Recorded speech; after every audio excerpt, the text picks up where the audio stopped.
In the city of Hanoi, all the public activities and generally the public life is taking place on the sidewalks. What's fascinating about the chosen site is that in this case the activities have been transferred from the pavements to the actual streets.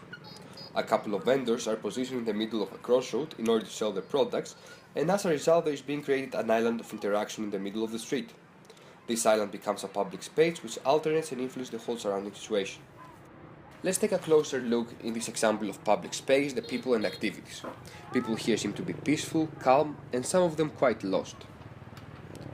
Keep an eye now on the left down corner, you're about to observe a quite unpredictable move. Yup, you saw well, someone just threw a garbage bag in the middle of the road. This bag will stay there for a while and constitute a physical barrier. Worth noticing is the bicycle seller who's approaching our island and obviously belaying there. Now she's a step ahead, adding water to her flowers while waiting for some customers. Meanwhile, there are a few motorbikes stuck in front of our camera, of course because of some traffic caused by the street sellers of the previous road. And yup, a small truck is passing by and the bikes are allowing us to have a clear view again. Now we have another vendor approaching our island. Of course he will stop there as well and consequently increase the perimeter of the island.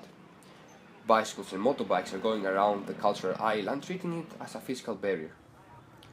The woman with the flower did not manage to do any vendition, and as a result she is departing for somewhere else. In the meantime, from our perspective, we can observe coming from the background a quite tougher figure, which would make us reconsider our previous statement that people here tend to be peaceful.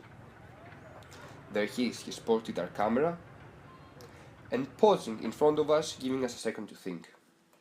That's the moment which I either ran with my tripod or played cool. I played cool, and thanks to Buddha nothing happened, although even the car that had opened a left flashlight went in the end right.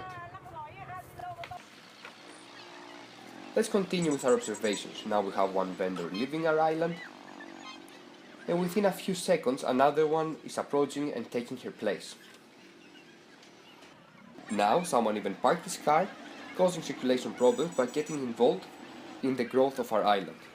What I wouldn't expect happening after all these weird activities taking place is to see the vendors disappearing immediately when the police was approaching, and within a few seconds after reforming their island again. The same procedure of the police driving through and the immediate first disintegration and then recreation of the island was happening almost every hour. After all, one of the most common activities is people parking their motorbikes at the island and looking around.